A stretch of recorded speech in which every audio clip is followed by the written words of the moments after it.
Kali ini kita akan membicarakan yang menjadi bagian dari kehidupan kita sepanjang masa. Oleh seorang sejarawan hebat, Yuval Noah Harari, menulis buku banyak sudah, dan dia sebenarnya turunan Yunani juga, Yahudi juga. Nah, dia berkata begini, selama ribuan tahun, jawaban pertanyaan tetap tak berubah.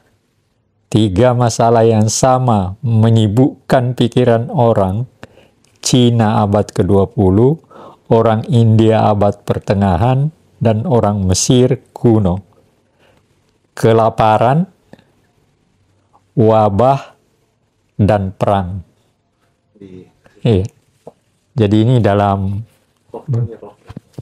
ini bukunya, ya. Ini judulnya Homo Deus, masa depan umat manusia. Apa yang mau dia terangkan dalam pembukaan dari bukunya ini?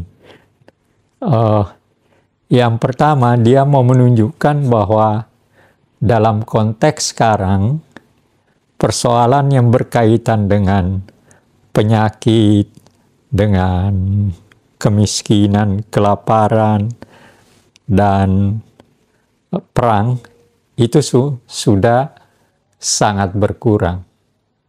Nah, dia mau menunjukkan dengan memberikan data-data yang sangat baik.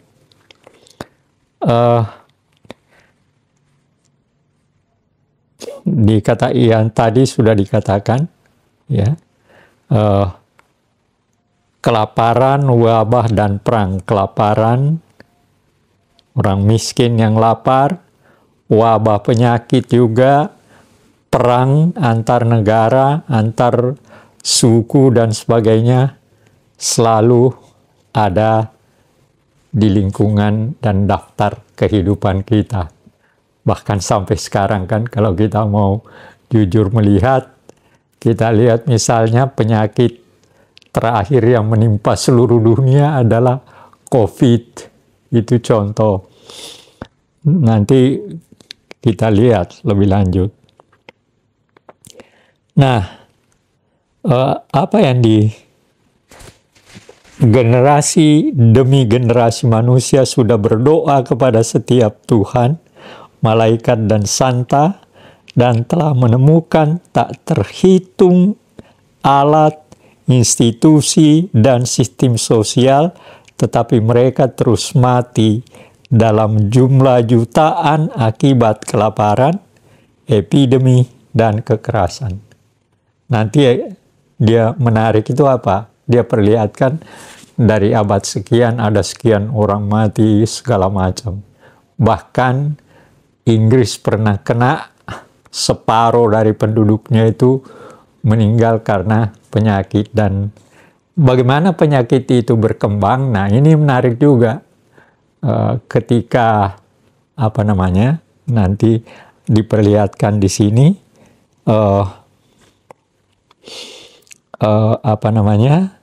diperlihatkan bagaimana abad-abad 17, bahkan abad ke-14 dan sebagainya.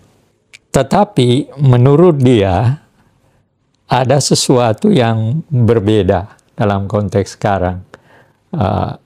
Dikatakan dia optimis hidup, menerangkan secara optimis bahwa ketika kita memasuki abad sekarang, maka hal itu dapat diselesaikan, ya.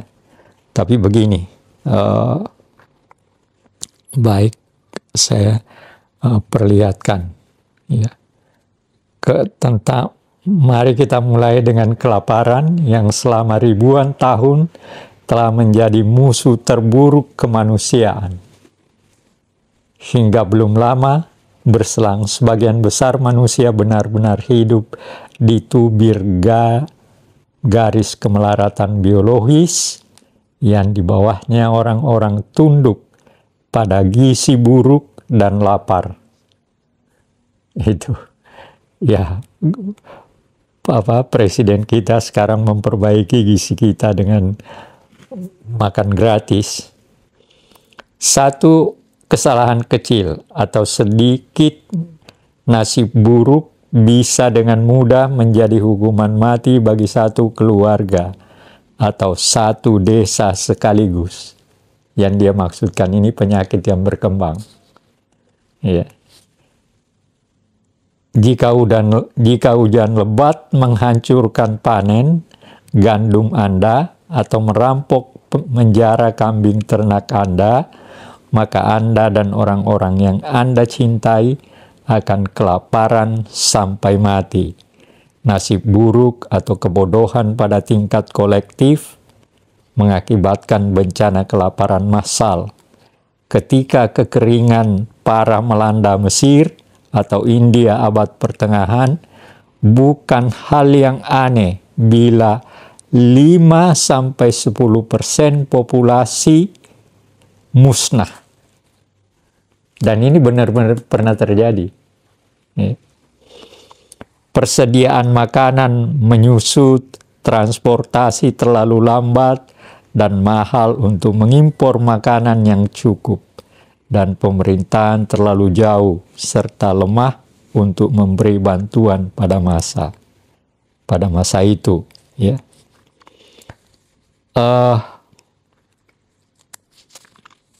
Ini, mari kita lihat menurut dia, ya, melihat catatan yang mengerikan dari populasi yang dilanda kelaparan. Dibuat gila oleh kelaparan. Pada April 1664, jadi abad ke-17, ya, seorang pejabat Prancis di kota Bévais menggambarkan dampak kelaparan dan melonjaknya harga-harga makanan dengan mengatakan bahwa wilayah kekuasaannya kini berisi jumlah tak terhitung jiwa-jiwa miskin, lemah akibat kelaparan dan kemelaratan, dan sekarat karena kekurangan dan karena tak punya pekerjaan atau kedudukan.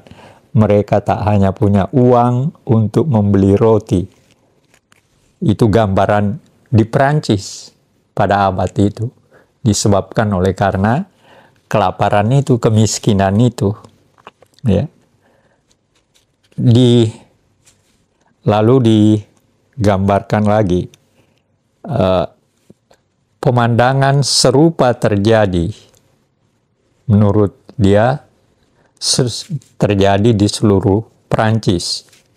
Cuaca buruk melumatkan panen di seluruh kerajaan itu selama beberapa tahun sebelumnya hingga sampai dengan musim semi 1694, abad 17 juga. Ya. Lumbung-lumbung pangan menjadi kosong, melompong. Orang-orang kaya mematok harga tinggi gila-gilaan untuk apapun makanan yang bisa mereka timbun, dan orang-orang miskin mati berbondong-bondong. Sekitar 2,8 juta orang Prancis, ya, yakni 15% populasi, mati kelaparan antara 1692 sampai 1694. Jadi selama 2 tahun saja itu ada 15% dari penduduk Prancis mati oleh karena kelaparan. Ya, ini untuk di sini yang paling bab ini yang paling banyak digambarkan itu dulu untuk membuka, ya, ya. Jadi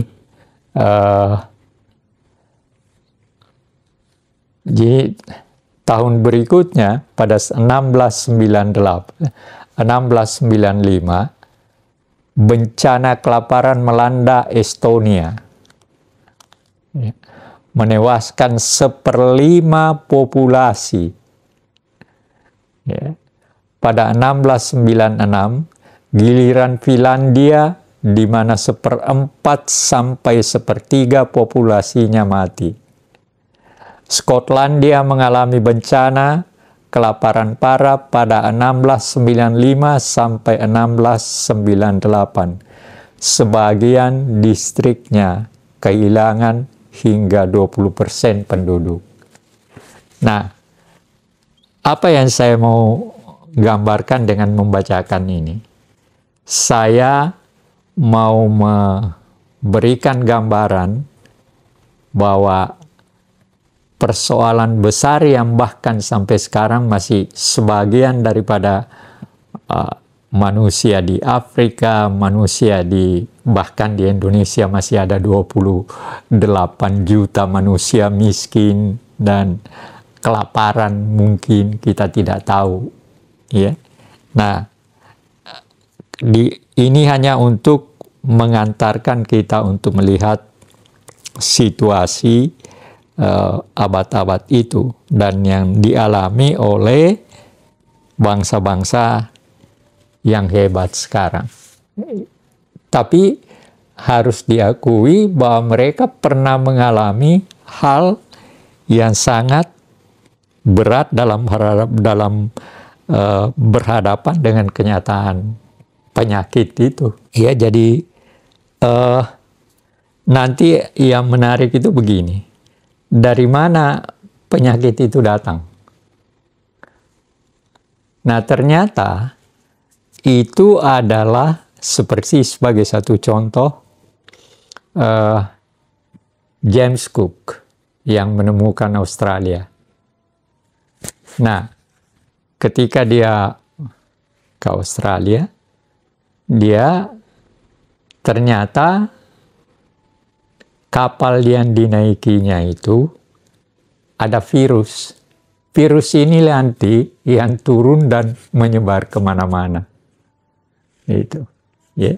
Jadi di sebagian besar belahan planet ini, sekalipun seorang kehilangan pekerjaan dan semua harta miliknya, dia tak mungkin mati karena kelaparan dalam konteks sekarang. Jadi yang menarik dari buku ini, dia mau mengatakan bahwa berhadapan dengan itu, sekarang kita menghadapi kenyataan bahwa kita lebih baik. Nah, itu yang buku ini mau memberikan gambaran yang optimis. Bahwa dulu abad 17, 18, ke Eropa, Erosia, itu kena penyakit semua. Dan jutaan manusia yang mati. Tetapi dalam konteks sekarang, ternyata sudah sangat berbeda. Saya ini dulu lagi. Kemiskinan memang menyebabkan banyak masalah kesehatan lainnya, dan gizi buruk memperpendek angka harapan hidup. Bahkan di negara-negara terkaya di muka bumi. Di Prancis misalnya, 6 juta orang, sekitar 10% populasi, mengalami kerawanan nutrisi. Mereka bangun pada pagi hari tanpa tahu apakah mereka punya sesuatu untuk makan siang. Mereka sering tidur dalam kelaparan. Ini konteks waktu itu. Nah, tadi kita bicara tentang kelaparan dan penyakit, kan. Nah, kita lanjutkan. Musuh besar kedua kemanusiaan di samping kelaparan tadi adalah penyakit menular. Ya, jadi ini katakanlah kelaparan di mana-mana terjadi pada abad sekian dan seterusnya. Sekarang kita berpindah kepada istilah yang digunakan oleh penulis buku ini adalah musuh besar kedua kemanusiaan adalah wabah dan penyakit menular. Jadi tadi sudah singgung sebenarnya. Kota-kota sibuk yang dihubungkan oleh arus tiada putus pedagang, pejabat, pesiara menjadi alas tumpuan peradaban manusia sekaligus menjadi lahan tumbuh ideal. Orang menjalani kehidupan seperti di Athena kuno, Florencia abad pertengahan karena tahu bahwa mereka mungkin jatuh sakit dan mati pekan berikutnya atau seluruh keluarga dalam sekaligus sambar. Wabah paling terkenal yang dinamai maut hitam meletup pada dekade 1330. Coba bayangkan. Pertengahan abad ke-14 di suatu tempat di Asia Timur atau Tengah, ketika bakteri, ini nih menarik nih, bakteri menumpang kutu Yersinia pestis mulai menginfeksi manusia digigit kutu. Coba. Dari sana dengan menumpang armada tikus dan kutu, wabah dengan cepat menyebar ke seluruh Asia, Eropa, Afrika Utara, dan hanya dalam waktu kurang dari 2 tahun mencapai pesisir Samudra Atlantik. Coba. Antara 75 juta sampai 200 juta orang mati pada waktu itu dengan penyakit ini. Jadi pertengahan abad ke-14 maut hitam datang, dan kemudian asalnya menumpang armada, yang di sini istilahnya tikus dan kutu. Wabah dengan cepat menyebar ke seluruh Asia, Eropa, Afrika Utara, dan hanya dalam waktu kurang dari 2 tahun mencapai pesisir Samudra Atlantik. Antara 75 juta sampai 200 juta orang mati, lebih dari 1/4 populasi Eurasia di Inggris. 4 dari 10 orang mati. Coba. Ya. Dan populasi susut dari 3,7 juta jiwa sebelum wabah menjadi 2,2 juta setelah wabah. Jadi berapa juta orang mati dalam jangka waktu 2 tahun? Karena ini pertengahan abad ke-14. Kota Florencia kehilangan 50.000 orang dari 100.000 penduduknya. Separuh ya. Pejabat benar-benar tak berdaya. Ya, ini kan cerita ketidakberdayaan. Nah, lalu dikatakan begini. Ya. Maut hitam bukanlah peristiwa tunggal, bahkan bukan wabah terburuk dalam sejarah. Epidemi yang lebih dahsyat melanda Amerika, Australia, dan Kepulauan Pasifik setelah kedatangan pertama bangsa Eropa. Ya, tentu tadi karena abad itu. Ya. Tanpa disadari oleh para penjelajah dan pemukim itu sendiri, mereka membawa serta penyakit-penyakit menular baru, sedangkan penduduk asli tak punya kekebalan untuk menghadapinya. Hingga 90% populasi lokal meninggal sebagai akibatnya. Coba, jadi menyakitkan sekali kan? Pada 5 Maret 1520, satu rombongan kecil kapal-kapal Spanyol bertolak meninggalkan Pulau Kuba dalam perjalanan menuju Meksiko. Kapal-kapal itu membawa 900 tentara Spanyol bersama kuda-kuda, senjata api, dan sejumlah budak Afrika. Nah, yang menarik begini, salah satu budak itu, Francisco de Egula, membawa satu kargo pasukan yang jauh lebih mematikan dalam tubuhnya. Francisco tidak mengetahuinya, tetapi di suatu tempat di antara triliunan sel dalam tubuhnya terbetik satu bom waktu biologis, yaitu virus cacar. Jadi 900 orang mau ke Meksiko pakai kapal itu, ada seorang budak, lalu kemudian budak itu kena cacar. Nah, inilah yang menjadi faktor mengapa nanti berkembang lebih lanjut. Ya.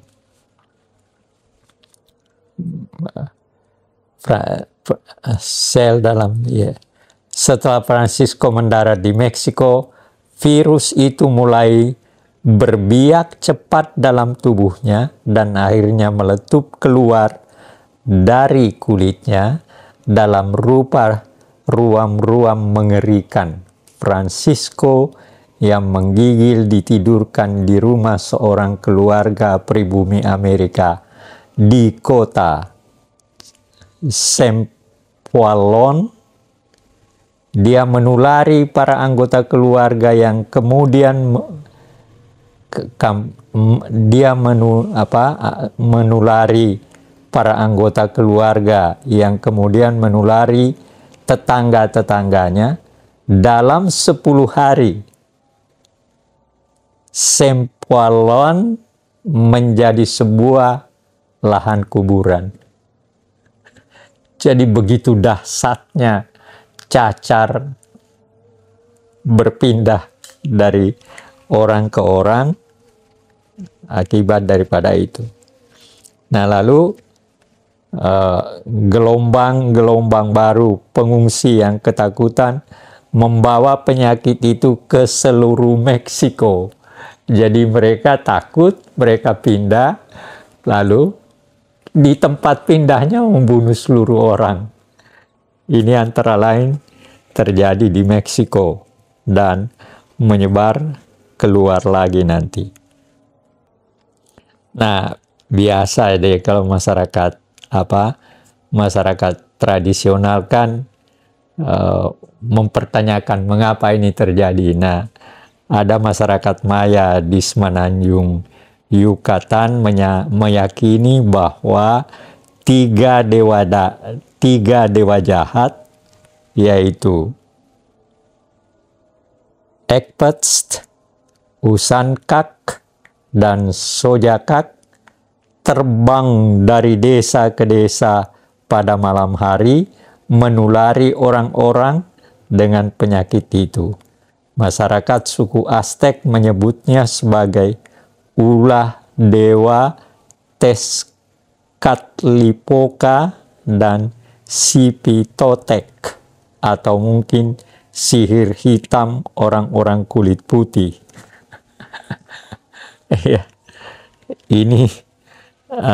Jadi ini gambaran aja. Pada September 1520, wabah sudah mencapai lembah Meksiko, dan pada bulan Oktober memasuki gerbang-gerbang ibu kota Aztek, Tenochtitlan, sebuah kota metropolitan megah berpenduduk 250.000 orang jiwa. Dalam kurun 2 bulan, sedikitnya sepertiga penduduk musnah. Gara-gara cacar ini tadi, ya. Termasuk Kaisar Azteknya, ya. 2 abad kemudian, pada 18 Januari 778, penjelajah Inggris kapten yang tadi sudah saya ceritakan secara singkat, penjelajah Inggris Kapten James Cook mencapai Hawaii. Kepulauan Hawaii berpenduduk padat 500 juta jiwa yang hidup terisolasi sepenuhnya dari Eropa maupun Amerika, dan karenanya tak pernah terpapar pada penyakit Eropa maupun Amerika. James Kapten Cook dan rombongannya memperkenalkan flu pertama, tuberkulosis, dan sipilis ke Hawaii. Coba para pendatang Eropa berikutnya menambahkan tipes, ya, dan cacar. Pada 1853 hanya 70.000 orang yang selamat di Hawaii dari 500 juta orang yang hidup karena dimakan oleh penyakit itu, hanya 70.000 orang. Ya. Epidemi terus membunuh puluhan juta jiwa sampai memasuki abad ke-20. Pada Januari 1918, bala tentara di parit-parit Prancis utara mulai mati dalam jumlah ribuan akibat satu galur flu yang sangat ganas yang dijuluki flu Spanyol. Ini Prancis kena flu Spanyol gitu. Ada penyakit itu. Garda depan itu merupakan ujung dari jaringan suplai global paling efisien yang pernah ada di dunia hingga sekarang. Manusia dan amunisi mengalir dari Inggris, Amerika Serikat, India, dan Australia. Minyak dikirim dari Timur Tengah, gandum dan sapi dari Argentina, karet dan segala macam. Mereka semua dapat flu Spanyol. Dalam beberapa bulan saja sekitar 500 miliar, coba, ya, 500 miliar orang, sepertiga populasi global ambruk oleh virus itu. Di India, virus tersebut membunuh 5% populasi, 15 juta jiwa. Di Pulau Tahiti, 14% penduduk mati. Di Samoa, 20%. Di pertambangan tembaga Kongo, 1 dari 5 buruh tewas. Bayangkan, ya. Wabah itu sekaligus membunuh sekitar 50 juta sampai 100 juta orang dalam waktu kurang dari 1 tahun. Coba, ya, membaca aja ngeri. Di penyakit apa? Iya, penyakit nanti perang. Ya kan 3 kan. Kita langsung habis ini perang gitu. Ya, jadi 50 juta sampai 100. Dalam dunia pertama terbunuh 40 juta orang dari tahun 1914. Nah, ini sudah masuk perang. Wabah itu seterusnya. Jadi 40 juta orang dari tahun 14 sampai 1918 itu sudah masuk perang dunia pertama. Bersamaan dengan tsunami wabah seperti itu yang menyerang populasi manusia setiap beberapa dekade, masyarakat dunia juga menghadapi gelombang yang lebih kecil tetapi lebih rutin datang, yakni penyakit menular yang membunuh jutaan orang setiap tahun, anak-anak yang tak memiliki kekebalan, dan seterusnya. Ya. Nah, lalu kemudian kita lihat ada macam-macam usaha vaksinasi dan sebagainya. Ya. Nah, setiap beberapa tahun dicemaskan, dan ini lihat dulu yang perang.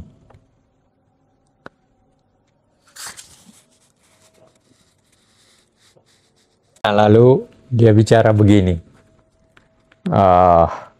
sepanjang sejarah sebagian besar manusia memandang perang sebagai hal lumrah, ya. Sedangkan perdamaian adalah keadaan sementara dan tidak pasti. Itu kenyataan sejarah memang, ya. Sampai sekarang hubungan internasional diatur dengan hukum rimba yang menurut ketentuannya, sekalipun dua pemerintahan hidup berdamai, perang selalu tetap menjadi opsi. Coba, misalnya sekalipun Jerman dan Prancis berdamai pada 1913, setiap orang tahu bahwa mereka bisa berkelahi pada tahun 1914. Ya. Ini hanya memberi pengantar tentang betapa perang. Setiap kali para politisi, jenderal, pebisnis, dan warga negara biasa membuat rencana untuk masa depan, mereka selalu menyisakan ruang untuk perang. Dari zaman batu sampai abad mesin uap, dan dari Arktik sampai Sahara, setiap orang di muka bumi tahu bahwa sewaktu-waktu tetangga bisa menginvasi teritorinya, mengalahkan angkatan perang, membantai orang-orang, dan menduduki tanah mereka. Jadi ini akibat dari perang. Ya. Dan sebenarnya apa yang terjadi dalam paruh kedua abad ke-20 misalnya, hukum rimba ini akhirnya dilanggar kalau bukan dihapuskan, dan sebagainya dan sebagainya.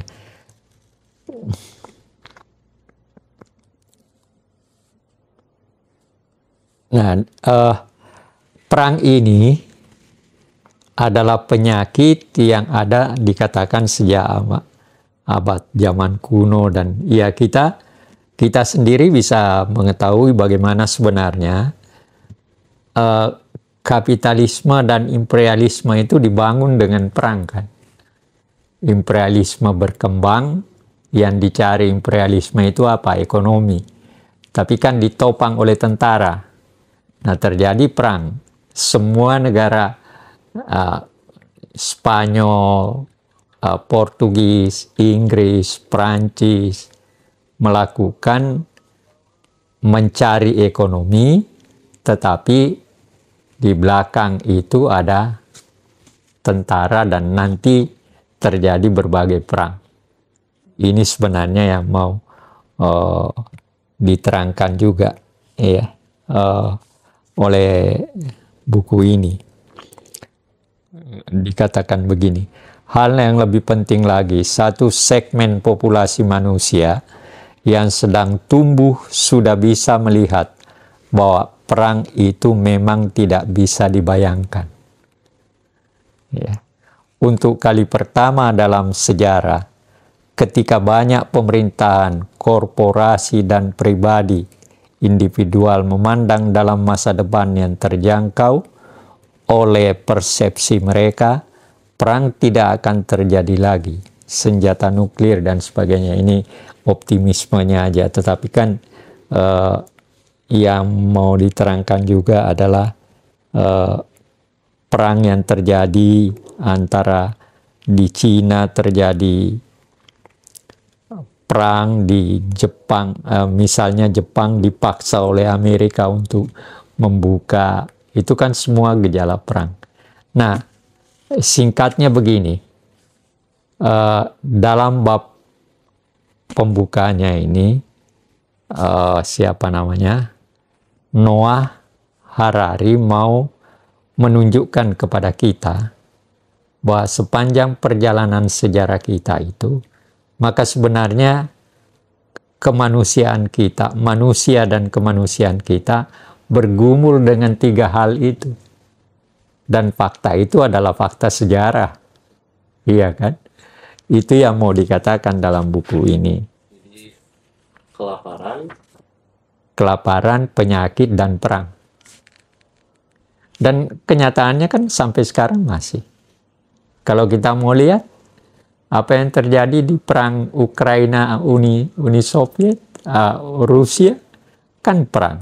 Walaupun di sini optimis bahwa ketika kita memasuki abad ke-21, maka ketiga penyakit sudah, TBC kita bisa selesaikan, cacar kita bisa selesaikan, dan segala macam. Jadi kita bisa memperbaiki itu sih. Lalu kemudian kelaparan, malah dikatakan di sini sekarang ini banyak orang mati bukan oleh karena kelaparan, tapi oleh karena kelewat banyak makan. ya makanya ada obesitas. Obesitas itu. Lalu kemudian perang kan berkurang, tapi ya kita lihat sebenarnya masih sekarang di Eropa masih terjadi, Gaza terjadi. Jadi ada optimisme, tetapi kenyataan itu juga masih ada. Nah, ini sebenarnya juga seharusnya bisa menjadi perhatian kita. Taruhlah ya ini untuk, karena bagian ini saya kira kita lihat apa yang dilakukan oleh Presiden Prabowo dengan sekolah, dengan gizi, makan gratis itu. Kan bagian daripada usaha untuk mengakhiri kemiskinan dan mengakhiri penyakit kan. Itu yang terjadi. Hasilnya masih kita lihat. Iya, tapi hasilnya ke depan masih kita lihat sampai seberapa jauh itu berhasil. Dan kalau pejabatnya juga nggak korup. Iya. Ya, pokoknya kita lihat begini, yang perlu kita sadari bahwa dalam batas tertentu, bahkan bukan dalam batas tertentu, memang dengan kemajuan teknologi, dengan segala macam, maka 2 faktor utama bisa kita hadapi dengan baik. Artinya bisa diselesaikan, yaitu penyakit, bisa obat sudah sedemikian rupa, ya kan? COVID itu juga udah selesai dan sebagainya. Lalu kemudian kelaparan udah berkurang juga. Ya walaupun di berbagai tempat sebenarnya di Afrika masih terjadi kelaparan itu. Di berbagai tempat. Bahkan di kita juga kemarin kita masih melihat ada orang yang tinggal di gubuk yang menderita dan belum tentu makan dalam sehari. Tapi itu kan sudah boleh dikatakan sangat berkurang dibanding dengan pada abad-abad dulu. Iya, seperti Perancis ketika diperintah oleh Louis ke-14, bagaimana kemiskinan? Rajanya bermewah-mewah, rakyatnya bahkan tidak makan. Dan itu yang memicu revolusi. Nah, itu salah satu faktor yang menyebabkan revolusi terjadi. Itu. Nah, apa yang kita bicarakan dengan melihat buku ini, sebenarnya seharusnya memancing kita untuk merenungkan makna daripada kemerdekaan. Seharusnya dalam merdeka ini, sebagaimana yang dikehendaki, maka yang namanya penyakit itu bisa diatasi, dan sekarang kenyataannya kan ada puskesmas, ada, tapi masih terjadi ada orang yang sakit dipapah dengan ini, dipapah dengan sarung, harus melewati begitu berapa kilo jalan kaki baru sampai kepada puskesmas. Jadi masih ada seperti itu. Masih ada orang yang belum tentu makan dalam, mungkin hanya sekali dalam sehari. Tapi kalau kita bahasnya jangan Indonesia doang deh. Kita bahasnya dunia gitu. Iya. Dunia seperti kalau kita mau bicara lebih lanjut, sebenarnya di Afrika yang namanya kemiskinan itu kayak apa? Saya mendapat cerita dari orang yang bertugas di Kongo. Sebenarnya yang terjadi adalah betapa Kongo itu kaya, tetapi yang Kongo kaya berliannya. Sampai apa yang terjadi?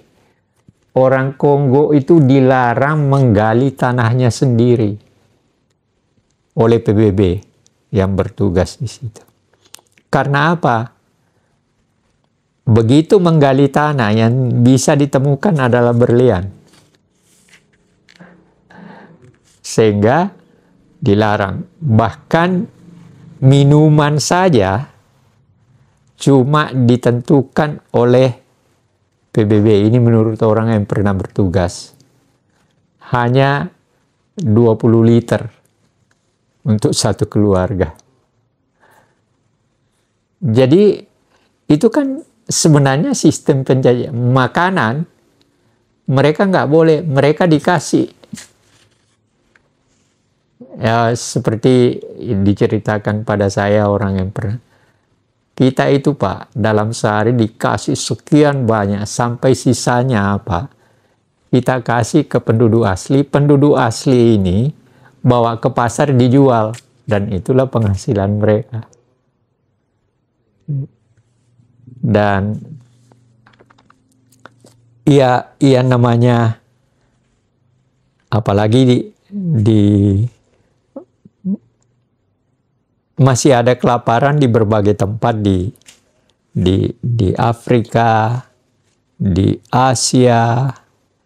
Nah, yang dulu Cina seperti itu, tetapi setelah komunisme,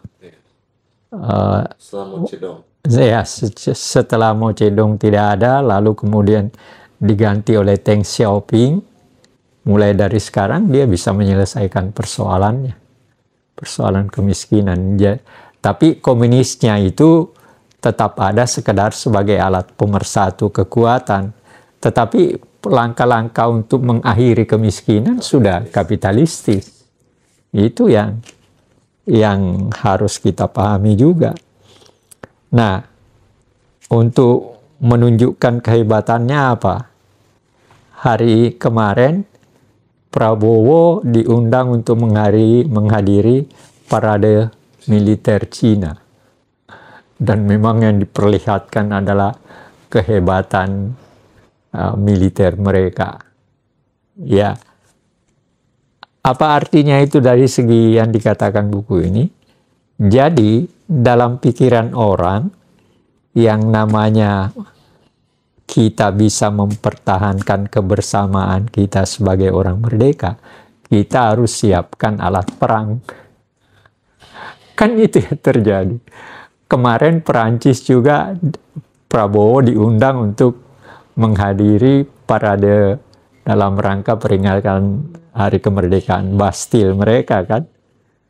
Diundang juga. Jadi dua negara yang dihadiri oleh Prabowo menunjukkan kepada kita sebenarnya kalau Anda mau hidup tenang, siapkan kekuatan Anda untuk berperang, senjata Anda yang hebat.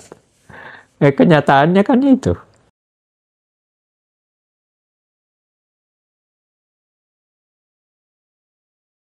Iya, ini ya bab-bab berikutnya hanya menunjukkan memang apa namanya optimisme itu tadi yang dia ceritakan di sini sudah abad sekarang.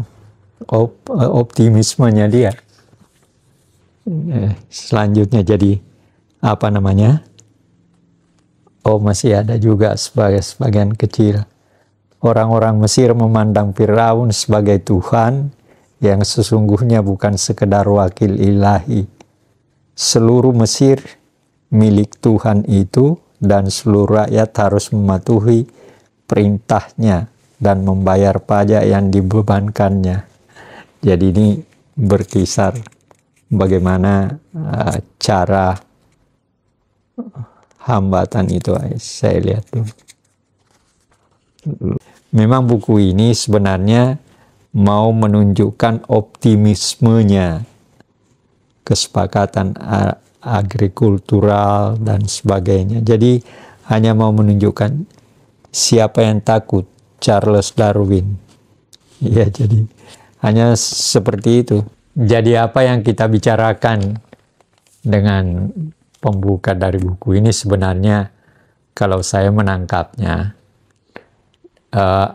Noah mau mengatakan bahwa selama perjalanan hidup manusia dan kemanusiaan kita itu sangat, kita tidak pernah terlepas dari kemiskinan, dari penyakit, dan dari perang. Dan ini fakta sejarahnya memang begitu. Sebagai seorang yang belajar sejarah, memang kenyataannya semua benua tidak pernah berhenti, bahkan sampai sekarang gejala itu. Kemiskinan masih ada, penyakit masih ada, perang masih terjadi, dan sebagainya. Nah, jadi sebenarnya seharusnya, tetapi Noah menunjukkan kepada kita bahwa setelah kita memasuki abad, maka langkah-langkah ternyata menunjukkan bahwa ketiga faktor yang pernah meninabobokan manusia sepanjang sejarahnya akhirnya bisa secara berangsur diselesaikan. Kemiskinan sudah bisa diatasi. Bahkan dia mengatakan di sini terkadang banyak orang yang sudah kelebihan makan sehingga yang justru didapatnya adalah semacam penyakit. Ya, itu balik lagi ke penyakit. Iya. Ya balik lagi ke penyakit. Tapi itu bukan karena kemiskinan kan? Kan itu. Jadi berbeda. Lalu penyakit, semua obat sudah ada. Semua penyakit ada obatnya sekarang. Bahkan cacar boleh dikatakan sudah dapat ini. Lalu kemudian perang. Nah, perang ini juga dulu Eropa itu penuh dengan perang. Antara Inggris dan Perancis kayak apa berkelahinya, Jerman dan semua perang kan mulai dari Perang Dunia Pertama, Eropa semua, hanya Turki yang Asia. Lalu kemudian Perang Dunia Kedua yang memecahkan Hitler, Jerman, mau menguasai seluruh Eropa. Sebelumnya ada Perancis, Napoleon mau menguasai dunia. Tapi yang paling hebat di antara semua sebenarnya Inggris. Sampai Napoleon itu boleh dikatakan sakit hati karena dia tidak bisa tundukkan Inggris. Hitler juga sama, sakit hati karena dia tidak bisa kalahkan Inggris gitu. Bahkan akhirnya Inggris dengan Amerika gabung ya menghabisi menghabisi Jerman, Hitler kan. Nah, tapi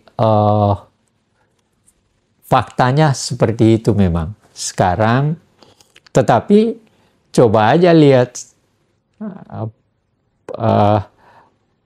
presiden kita menghadiri 2 kegiatan yang berkaitan dengan militer. Prancis dalam rangka peringatan ini pameran lalu kemudian kekuatan Bastille, kemudian militer kan,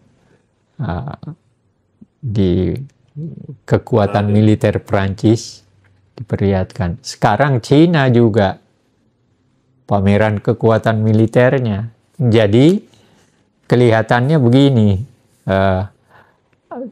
kalau kita mau mempertahankan diri, maka kita juga harus bersiap dengan kekuatan militer yang kita punya.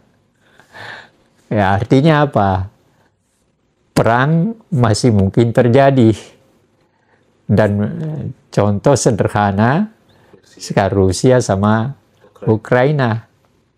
Lalu sekarang Gaza, Palestina. Ya, di berbagai tempat sebenarnya perang saudara juga terjadi. Ya, jadi, Kongo juga kan. Iya. Mereka kebagi dua. Yaman juga segala macam. Jadi artinya apa? Walaupun ada optimisme, tapi gejalanya masih ada. Bahkan bukan gejala, bahkan tetap terjadi. Nah, itu kayak kan oke lah, gejala ada dan tetap terjadi. Tapi kan emang ada pepatah ya mungkin. History repeat itself. Mengulang. Ya, nah, itu sebenarnya keliru juga pernyataan itu. Perangnya terjadi, tapi orang yang terlibat dalam perang itu sudah berbeda kan. Napoleon perang, sekarang juga ada perang, tapi Napoleon kan di sana. Perang di sini udah beda, orang-orang yang terlibat kan sudah beda. Jadi perangnya berulang, tapi orang yang menyebabkan perang itu sudah berbeda. Dan jadi, alasan dan materinya juga beda kan. Jadi tidak bisa dikatakan bahwa sepenuhnya benar kata-kata itu. Karena faktanya tidak seperti itu. Ya itu contoh yang saya katakan, perangnya terjadi. Tapi yang terlibat kan sudah bukan dia lagi. Yang melaksanakan perangnya sudah bukan dia lagi. Seperti itu. Jadi ya saya kira ini bagi kita ada semacam bahan permenungan kemanusiaan bagi kita. Bahwa 3 faktor tadi itulah perjalanan dari, ya contoh tadi penyakit hitam itu, lalu kemudian James Cook dan cacar segala macam menunjukkan gejala bagaimana manusia bergumul dengan 3 faktor itu.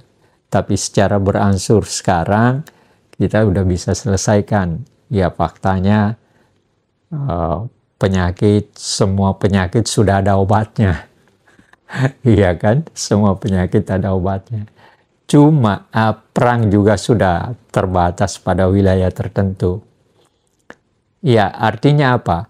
Usaha manusia untuk menghindari hal-hal yang menyebabkan mereka rusak sendiri dalam kehidupan bersama, kalau menurut buku ini, boleh dikatakan berhasil. Kita memasuki abad ke-21, kita sudah bisa menyelesaikan berbagai faktor dari ketiga hal itu. Itu pesan dari buku ini. Kalau menurut Atta gimana? Kalau Yuval Noah ini kan dia lebih optimis, tapi kalau dari Atta sendiri? Saya dalam fakta yang dikemukakan sebenarnya ada benarnya. Dalam arti kata, perangnya udah berkurang, walaupun saling benci masih ada. Ya. Penyakitnya udah semua, boleh dikatakan semua obatnya udah ada, iya kan? Kelaparan, sebagian besar pemerintah sadar bahwa rakyat tidak boleh lapar lagi. Ada organisasi penolong PBB dan segala macam. Jadi ya wajar kalau kita optimis, cuma ya tergantung juga pada pemimpin dari negara itu. Apakah dia akan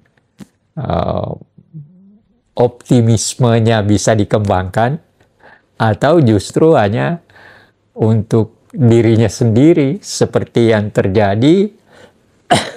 Masih ada pemerintah yang mementingkan dirinya sendiri. Kalau menurut saya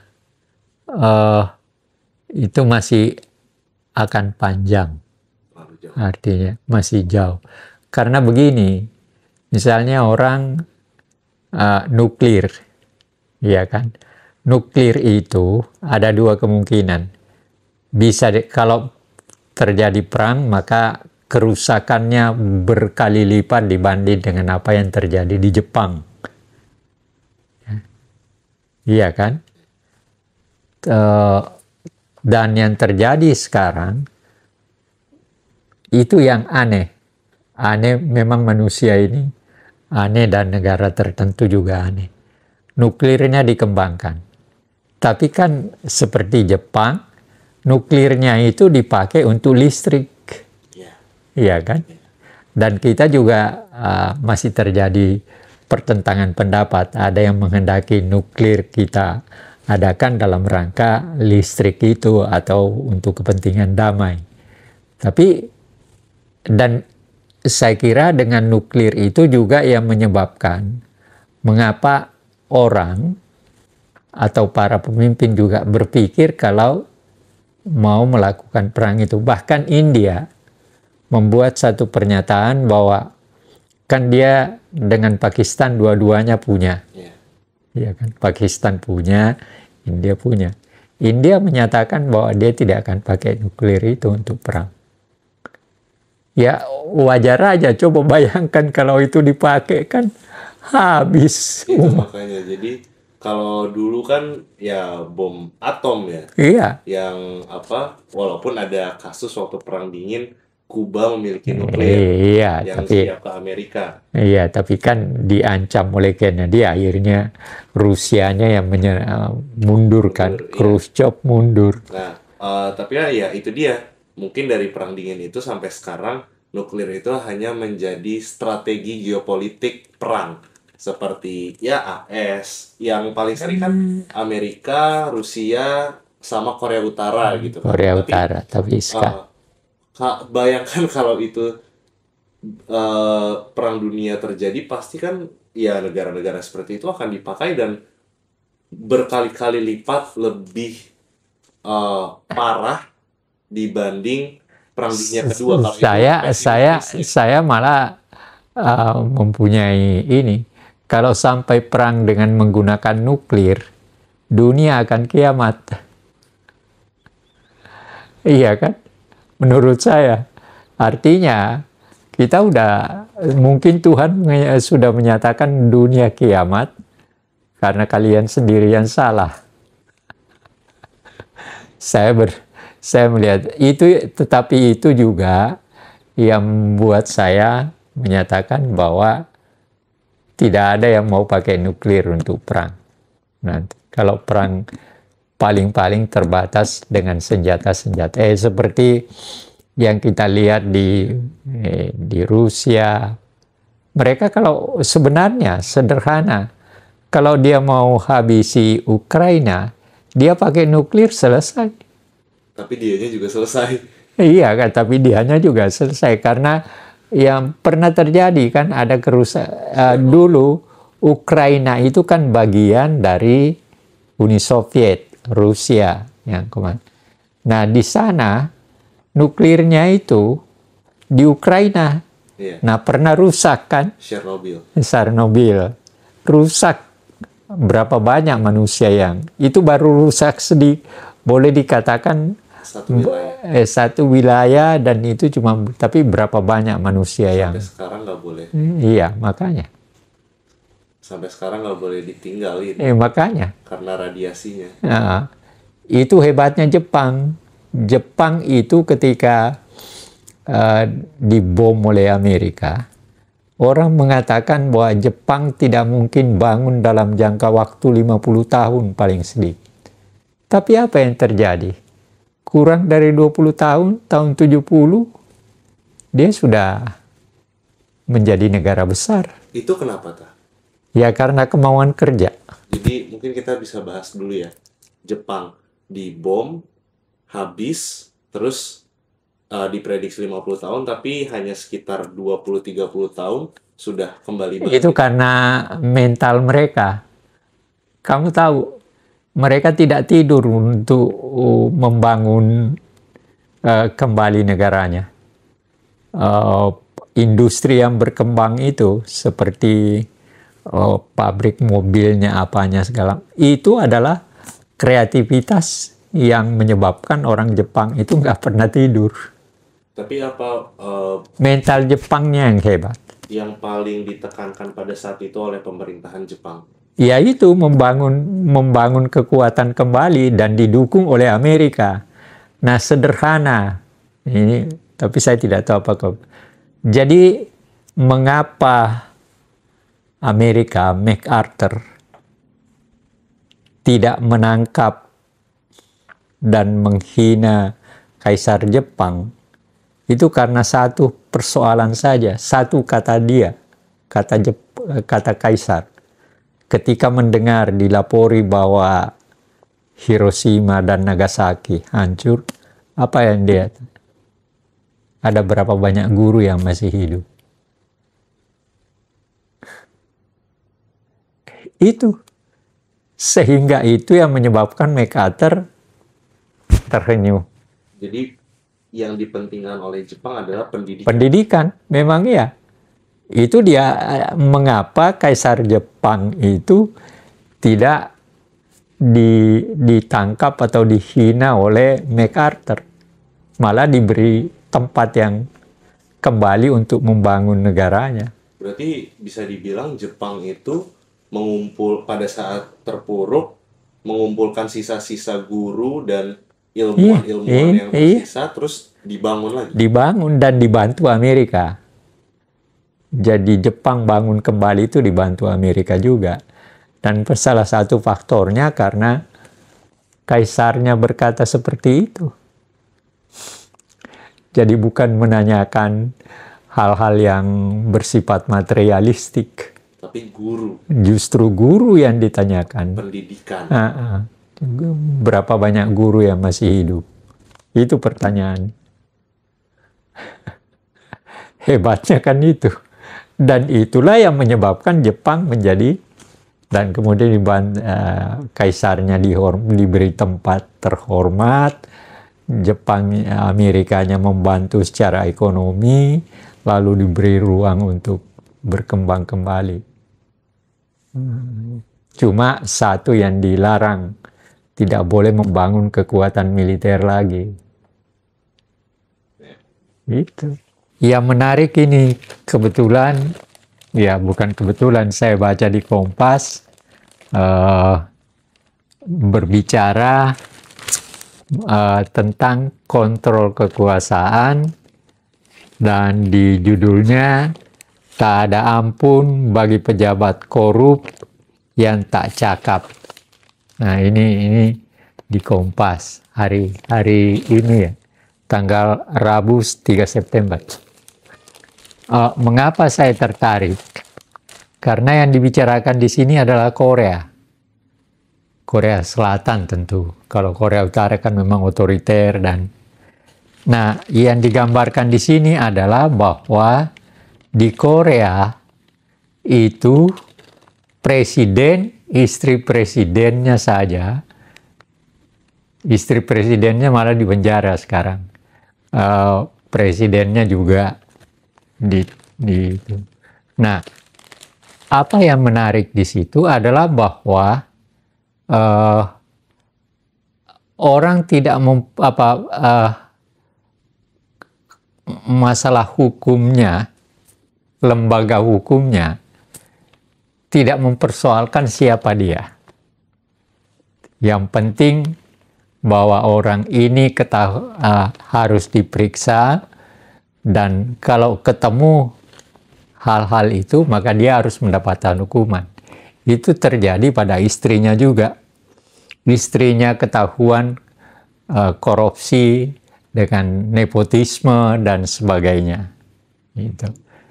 Nah, itu yang menyebabkan mengapa saya tertarik dengan ini. Karena apa? Korea kan memang sama aja. Kita sebenarnya dalam pertumbuhannya sama, cuma mereka melompat. Secara ekonomi mereka lebih baik dan sebagainya. Dan di tengah itu memang pemerintahnya sebelum ini secara berangsur juga melaksanakan berbagai hal yang menyebabkan dia termasuk, dulu ada istilah yang digunakan macan Asia. Karena ekonominya melambung, kita juga pernah dikatakan seperti itu karena ekonomi kita pada zaman Pak Harto katanya baik, ya. Iya. Tapi kok tiba-tiba keadaan Korea Selatan sekarang agak kacau disebabkan oleh karena persoalan itu tadi, ya.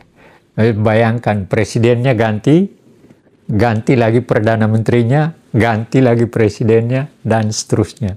Akhirnya istri presidennya sekarang ketangkap. Apa artinya dari segi demokrasi? Nah, artinya adalah bahwa Korea Selatan secara dengan berpegang pada konstitusinya, maka dia melaksanakan satu bentuk pelaksanaan demokrasi.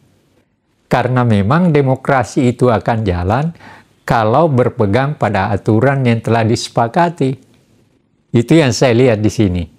Di Korea artinya mantan presiden, istri presiden ketangkap oleh karena berdasarkan aturan-aturan konstitusional mereka memungkinkan itu terjadi. Dan itu dilakukan. Ini yang harus menjadi permenungan juga bagi kita. Dalam arti bahwa kan selama ini seperti yang kamu katakan tadi, karena perkembangan kapitalisme uang bertebaran, nah akibatnya korupsi berkembang juga kan, karena persoalan itu salah satu faktor. Dan kita lihat hal itu. Tapi di Korea, dampaknya saya lihat ini, dengan pergantian setelah terjadi kericuhan seperti ini, nampaknya ekonominya tidak terlalu berubah, tidak terpengaruh oleh situasi yang terjadi. Di tengah ancaman dari Amerika yang menaikkan segala macam itu, Korea kelihatannya tetap bisa berjalan dengan baik di tengah-tengah kerisauannya atau persoalan dilahirkan oleh presidennya yang sebenarnya awalnya adalah dia menyatakan keadaan darurat. Kan itu karena menghadapi Korea Utara dan lalu ada keadaan darurat militer. Nah, itu yang ditentang kan. Akhirnya presidennya jatuh, sekarang istrinya pun dibongkar dan sebagainya.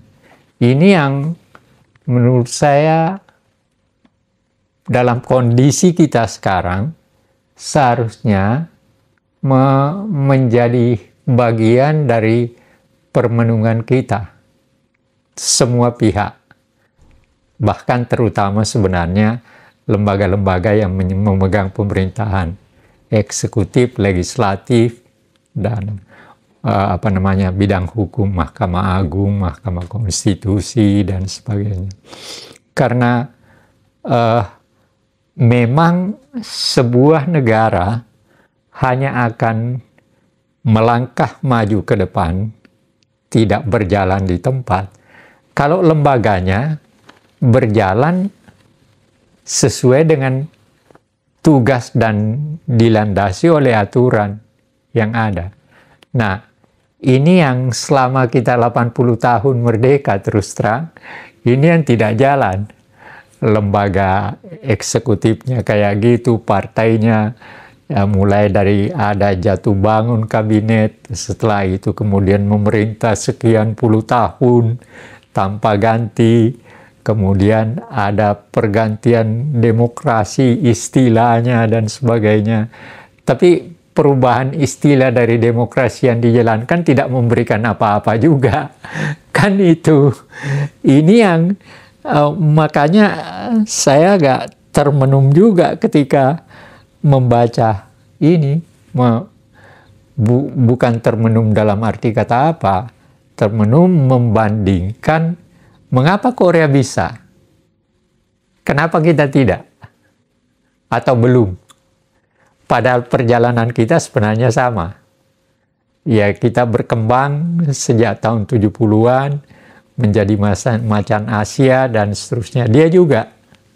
Nah, tetapi di dalam perkembangannya, dengan penduduk yang tidak terlalu besar, dengan kondisi geografi alamnya juga tidak sekaya kita, tapi kenapa dia bisa melompat maju lebih depan? Sementara kita masih seperti ini setelah 80 tahun. Nah, itu yang menyebabkan saya mau membicarakan persoalan ini. Saya mau memancing paling tidak diri saya untuk bermenung, ini ada apa?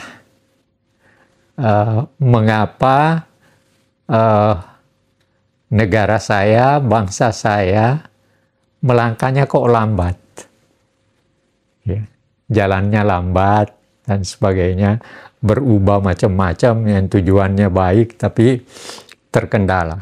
Sementara kenapa Korea Selatan bisa gitu loh. Nah, saya melihatnya ada kemungkinan faktor psikologi juga.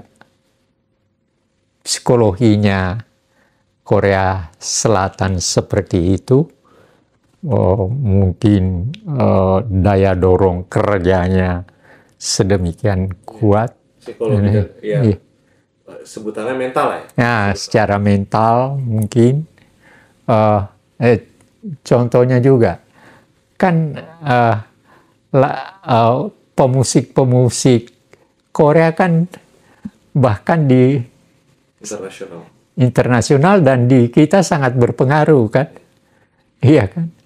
Loh, kok aneh? Kenapa kita selalu menjadi sasaran menerima orang lain punya, sementara kita nggak punya? Konsumerisme. Ya, iya kan. Itu. Ya ada juga apa itu yang anak SD dari Riau. Tapi itu kan satu hal yang sangat kecil maknanya. Sementara yang musik, yang lagu-lagu. Bukan kecil maknanya pacu jalur ya, tapi kecil makna dalam arti takutnya ada yang salah paham. Indonesia ke internasional tuh masih kecil dibanding K-pop, tapi sebenarnya ya pacu jalur. Iya, itu sangat bermakna untuk proses bagaimana bahwa di sebuah provinsi di Indonesia ada sebuah kegiatan yang mendapat perhatian, bahkan kemudian ditiru oleh banyak pihak. Nah, itu hal-hal seperti ini sebenarnya yang harus kita tampilkan.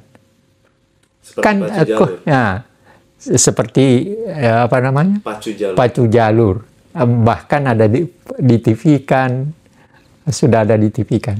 Nah, yang saya maksudkan begini, kegiatan-kegiatan kebudayaan seperti pacu jalur itulah yang sebenarnya kalau kita lihat Korea Selatan, itu yang dikembangkan kan, kebudayaan mereka, lagu-lagu mereka dan sebagainya, bahkan sangat berpengaruh di lingkungan anak-anak muda.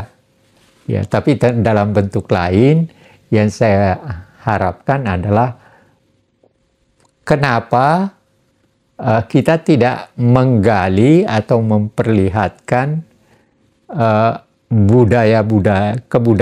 kebudayaan kita seperti pacu jalur itu, sehingga nanti akan memberikan pengaruh bahkan secara ekonomi.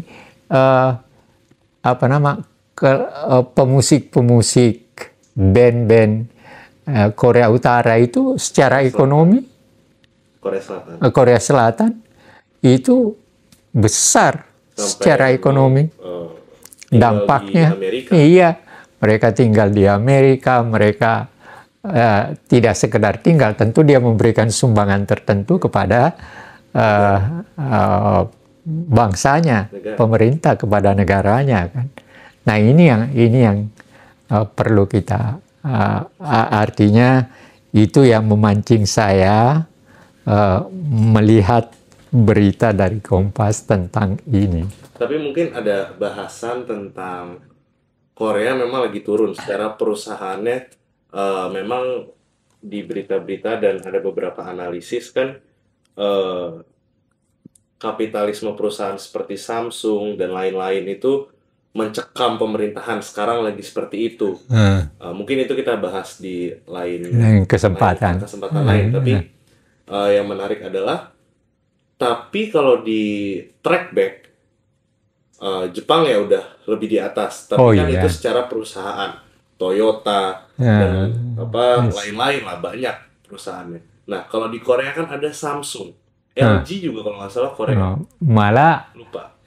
Tapi itu jadi sebelum K-pop ini kan ya mungkin ya 2010-an lah. Jadi 2010, let's say awalnya di 2010.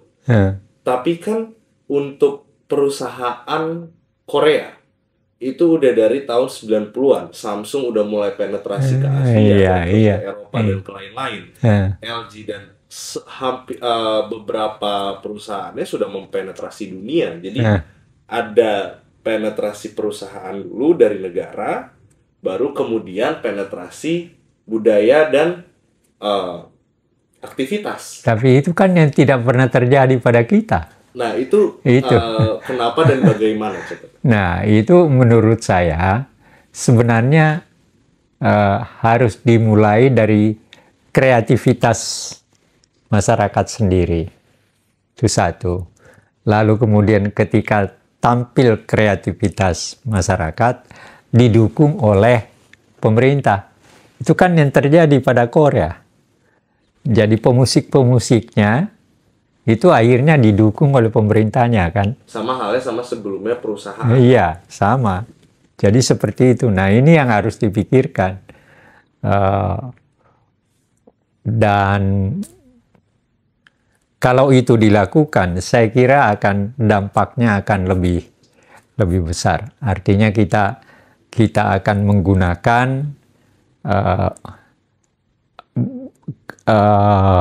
bentuk-bentuk kebudayaan kita seperti pacu jalur tadi, itu kan bisa memberikan pengaruh yang besar. Tapi pacu jalur kan belum membawa ekonomi ikut berkembang. Yang saya maksudkan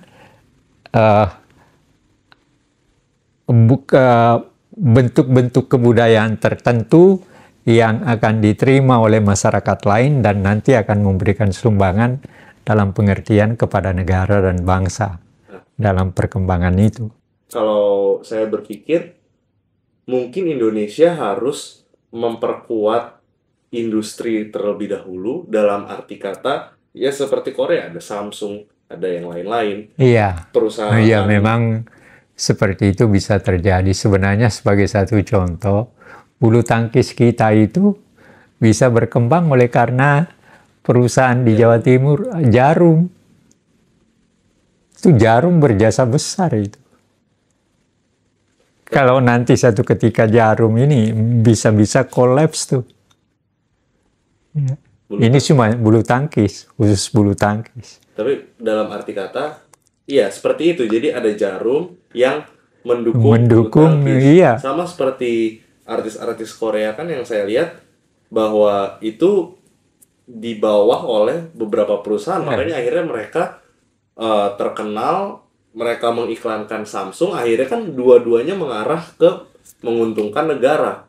Seperti itu, dan itu kan harus ada fundamental negara di bidang budaya, di bidang perusahaan, di bidang teknologi dan lain-lain. Iya, itu yang saya pikirkan memang dengan contoh melihat Korea seperti itu, ya tiba-tiba saya ingat pebulu tangkis kita bisa berkembang lebih baik seperti itu, walaupun sekarang agak sedikit down. Malah Korea yang sekarang naik, Jepang sekarang tetap naik, di samping Cina belum. Bahkan Cina Taipei maju, tapi ya sementara kita tetap ada tapi lagi menurun. Mudah-mudahan ada kesadaran bahwa sebenarnya kalau dilihat dari fisik, dilihat dari segala macam, memang badminton itu salah satu faktor, salah satu jenis olahraga yang barangkali cocok dengan kita gitu. Iya, sampai kita punya medali banyak. Medali segala macam sejak tahun berapa itu? Susi Susanti bisa mendapatkan di Olimpiade. Itu. Jadi ini yang artinya pembicaraan kita hari ini memang hanya memancing. Bukan hanya pemerintah sebenarnya, tapi juga masyarakat untuk melihat bagaimana sebuah negara yang sebenarnya dalam perjalanannya sejajar dengan kita, tapi dia sekarang melampaui kita. Itu yang... Tapi ini juga baru kepikiran kalau kita bahas secara sejarah. Kita kan dimasuki lah oleh beberapa negara Eropa. Seperti Belanda, ya awal Inggris, terus Belanda, terus kemudian ada Portugis, ada Spanyol, bahkan Prancis sempat. Nah, mereka pun ke sini tertarik akan budaya kita sebenarnya. Dalam arti budaya itu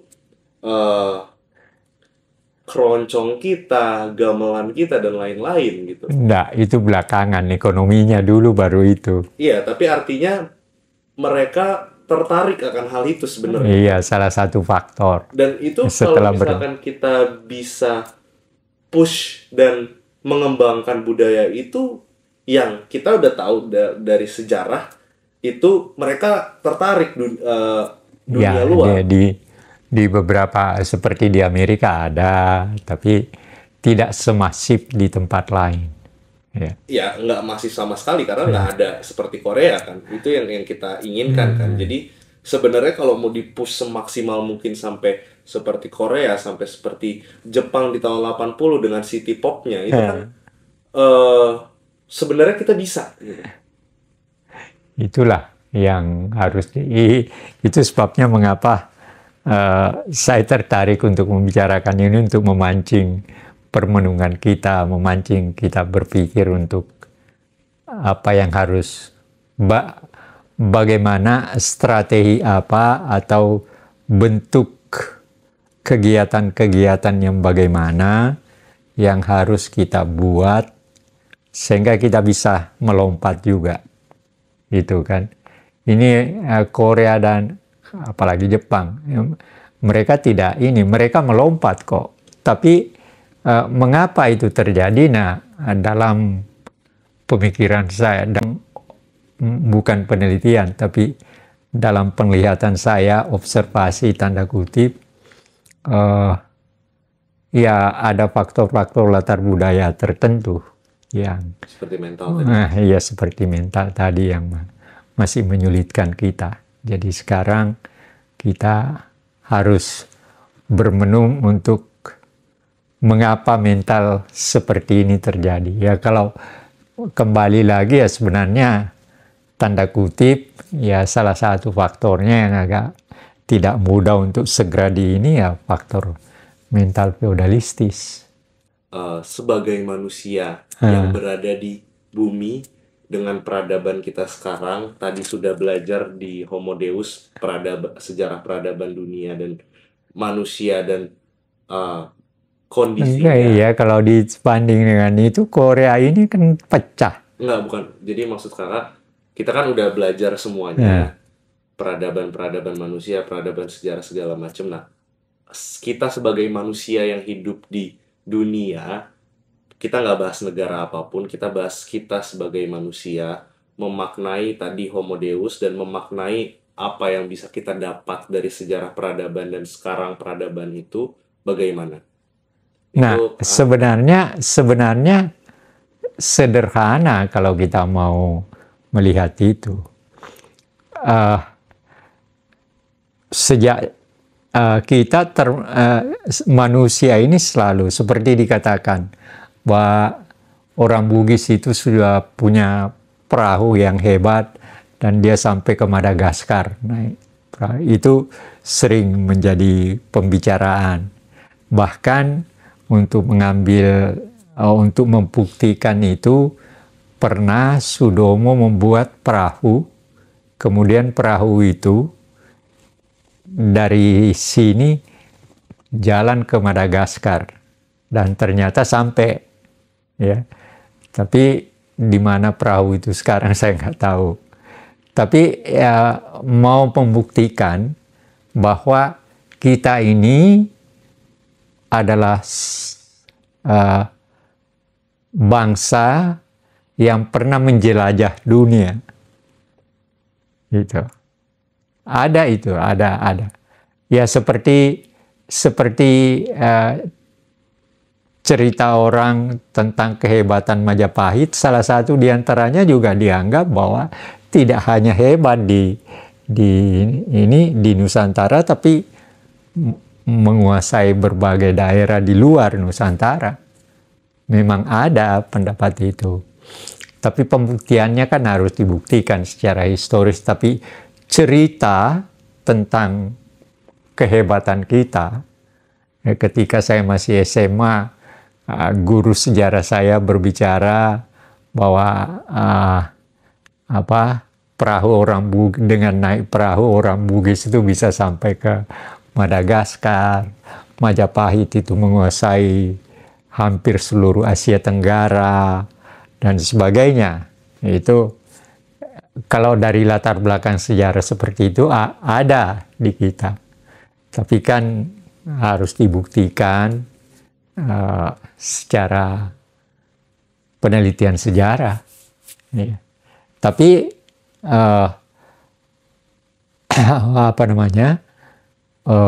bayangan-bayangan dan kepercayaan orang bahwa kita pernah menjadi ada kerajaan kita yang besar, ada suku bangsa kita yang besar dan pernah menguasai dan pernah menjelajah dunia, ada keterangan itu. Bukan tentang Indonesia. Tapi saya sebenarnya sederhana. Berkembang dan tidak berkembangnya kita secara individual, berhasil atau tidak berhasilnya kita dalam pendidikan, satu faktor aja, faktor psikologi. Apakah saya malas belajar? Apakah saya malas berbuat? Itu hal yang sangat menentukan. Kalau saya tidak melawan kemalasan itu secara psikologi, saya nggak sampai menjadi dokter. Jadi kalau secara individual, saya berpendapat bahwa seseorang akan berhasil itu tergantung pada psikologis dan karakter dia. Apa yang kita bicarakan juga secara bangsa juga begitu sebenarnya. Sebuah bangsa bisa berkembang dengan baik kalau karakter bangsa itu bisa dia olah. Ya seperti kita secara personlik. Apakah saya bisa maju atau tidak? Kalau saya tidak memiliki perubahan pikir seperti keluarga saya pada tahun 60-an, saya tidak akan sampai di sini. Saya tidak akan sampai di sini. Nah itu, iya, itu karena saya berhadapan pada kemungkinan. Kalau saya tetap tinggal di sana pada waktu itu, mungkin dalam jangka waktu tertentu, mungkin setahun, saya bisa enak, lebih enak. Artinya, saya punya perusahaan, saya punya ini. Tetapi, tiba-tiba dalam pikiran saya tidak menerima dan saya tidak senang dengan kondisi itu. Akhirnya saya ke Jogja dan saya bisa menjadi seperti sekarang karena saya meninggalkan kenyataan hidup keluarga saya di Sulawesi Selatan pada tahun 60-an, 63. Kalau saya nggak pergi tahun 63 ke Jogja, kamu tidak ada. Saya manusia, saya mengatakan pada kamu, berubah yang tadi yang kamu minta itu, apa yang menyebabkan bisa, menurut saya, faktor psikologi dan karakter. Jadi sebenarnya apa yang kita bicarakan dan tadi saya pakai bagian-bagian depan dari bukunya Noah Harari tentang Homo Deus. Saya terinspirasi oleh kenyataan bahwa apa yang dikatakan tadi bahwa kita sebenarnya bergumul sepanjang hidup kita atau sepanjang kita menjadi manusia, maka 3 faktor itu yang menyebabkan kita bergumul. Ada karena penyakit, ada karena perang, ada karena kemiskinan. Nah, bahkan sampai sekarang ini masih kan. Di kita, taruhlah di dunia ini masih ada sekian banyak di apa namanya, dari catatan PBB, Gaza ada berapa banyak orang yang tidak makan di sana. Ya, tidak makan. Presiden kita Prabowo Subianto membuat makan gratis dan itu dimaksudkan untuk orang miskin sebenarnya. Nah, ini kan hal yang menunjukkan pada kita bahwa sampai sekarang persoalan ini masih tetap sebuah persoalan. Artinya 3 hal ini masih menjadi bagian dari cuma Noah Harari lebih optimis dalam buku ini dalam arti kata semua yang pernah kita menderita karena penyakit, karena kelaparan, karena perang, secara berangsur kita bisa hadapi dan kita bisa lebih memperbaiki. Sekarang dalam konteks sekarang dia katakan banyak anak muda yang sekarang diabetes karena kelebihan makan dan sebagainya. Nah, itu artinya begini, seharusnya kita menyadari bahwa proses kehidupan kita menjadi seperti sekarang adalah suatu proses yang bergumul untuk menyelesaikan persoalan-persoalan yang dikatakan tadi. Dan sampai sekarang pun setelah kita sebagai contoh dan negara-negara di Asia seperti Jepang, seperti India, seperti Pakistan, seperti Filipina, Vietnam masih menghadapi hal-hal seperti itu kan.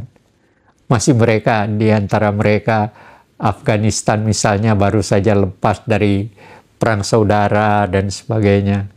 Sekarang di Afghanistan posisi wanita sangat jauh dan bahkan tidak boleh. Bahkan ada seorang anak SMP-nya dianiaya tapi kemudian diambil lalu dibawa ke Inggris sekarang menjadi mendapatkan hadiah Nobel. Nah, ini kan semua menunjukkan pada kita sebagai manusia, dan manusia merdeka atau manusia apa saja, ya kita bergumul dengan persoalan itu.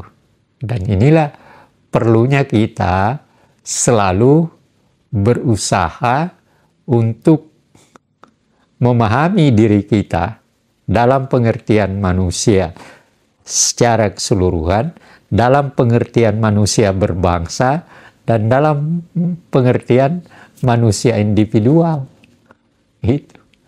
Itu yang harus kita, itu perlunya kita membaca berbagai pendapat. Dan pada malam ini saya coba melihat pikiran dari Noah melalui bukunya yang berjudul Homo Deus. Ya, masa depan, dia berbicara tentang masa depan umat manusia. Tapi dia berbicara tentang masa depan umat manusia, tapi dilatari oleh pergumulan kemanusiaan sejak awal kemanusiaan ada. Hebatnya di situ. Belum yang awal banget apa? Tadi bisa kita bahas juga. Manusia purbanya ya di belakang itu sapiens. Iya. Kalau ini kan tadi di abad 11-an. Iya. Satu ketika kita perlu bicara juga lebih lanjut pergumulan-pergumulan lain yang tidak selesai, yang sampai sekarang masih menjadi bagian dari persoalan dunia, persoalan kemanusiaan. Ya, sebagai satu contoh, pertanyaannya kan sederhana. Apa yang telah diperbuat oleh PBB selama 80 tahun dengan berbagai kondisi yang terjadi? Setelah perang panas ada perang dingin. Disitulah PBB bertegak. Nah, pertanyaannya, apa yang telah dilakukan oleh PBB selama perang dingin?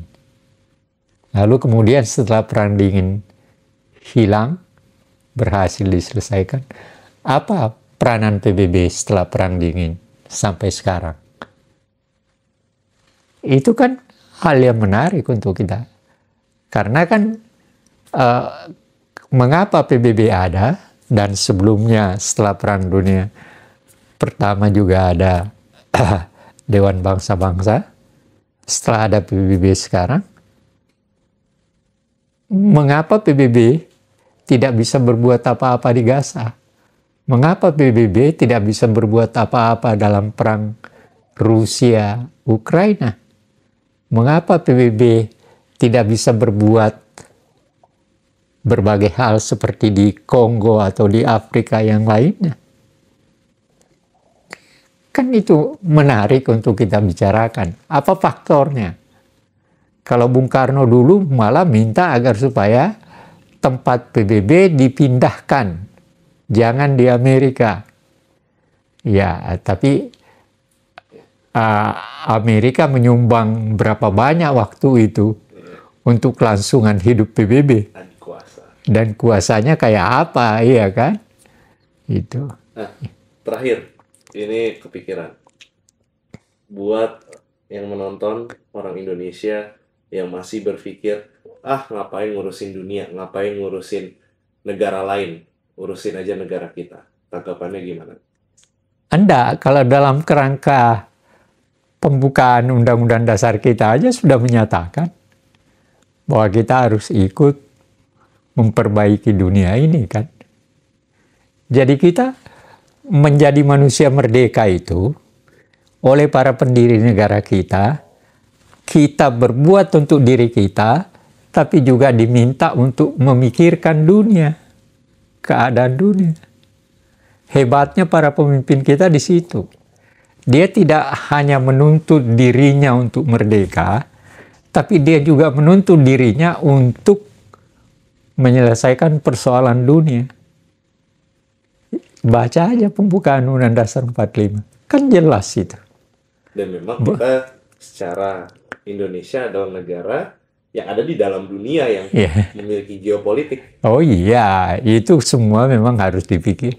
Artinya itu fakta di mana mengharuskan kita untuk tidak bisa terlepas dari berbagai persoalan, baik persoalan di dalam negeri kita maupun dalam kaitan persoalan yang berkembang secara mendunia. Ya seperti usaha kita terlibat di Gaza, tahu nggak? Ketika Indonesia merdeka, maka Presiden Soekarno itu sangat terkenal di dunia. Karena apa? Begitu kita merdeka, maka dia membantu dan berbicara tentang penjajahan. Makanya dia sangat dihormati di Aljazair, di mana karena pengaruh kata-kata pidato Soekarno yang membela dan menghantam imperialis itu sangat besar pengaruhnya. Bahkan sampai sekarang nama Soekarno di Afrika dan berbagai belahan dunia itu nggak terlupakan. Belum lagi kalau misalkan kilas balik, karena ini kan sekarang lagi masa-masa demonstrasi dan cukup besar people power-nya. Tapi seperti reformasi aja, orang kan ya mungkin ya Orde Baru, KKN dan segala macam. Tapi ada pemantiknya satu lagi dari dunia, yaitu krisis IMF kan. Iya waktu itu IMF. Jadi kita harus, ya itulah yang membuat dunia akhirnya berpengaruh ke kita juga. Akhirnya kita Iya. dunia. Ketika itu IMF datang ke kita mau meminjamkan duit. Krisis ekonomi kan yang menyebabkan salah satu faktor utama daripada persoalan kita ketika itu adalah ketika persoalan krisis ekonomi. Jadi memang itulah mengapa kita harus belajar dan memahami apa yang terjadi dalam dunia ini. Iya, tidak bisa tidak. Lawan kita dalam konteks, boleh dikatakan kita tidak bisa melepaskan diri dari dunia juga oleh karena kemajuan teknologi. Nah, menarik. Tahu, banyak orang dari berbagai negara mengirim makanan untuk para demonstran. Ini ada di Kompas itu. Iya kan? Iya. Itu artinya apa? Kita tidak bisa berkata bahwa apa yang kita perbuat di sini orang lain tidak ngerti.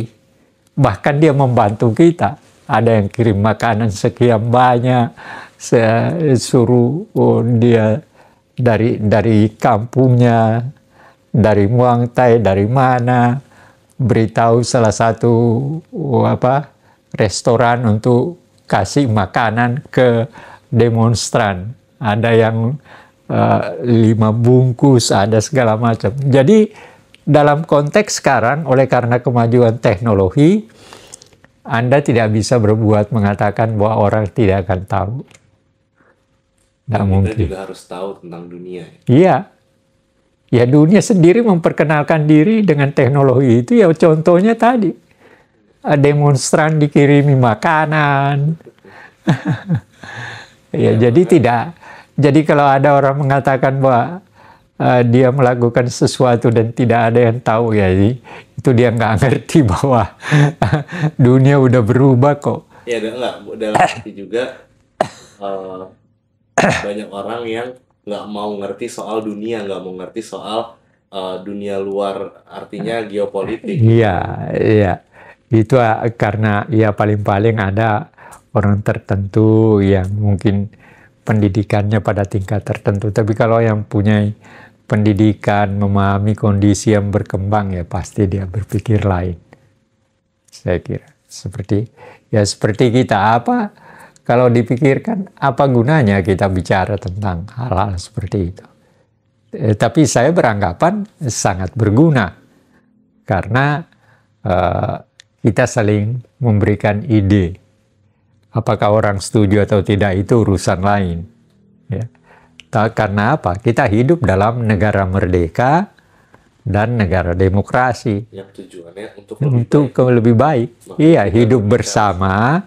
Jadi kita ini menjadi bangsa, kemudian menjadi merdeka, kemudian menegakkan negara.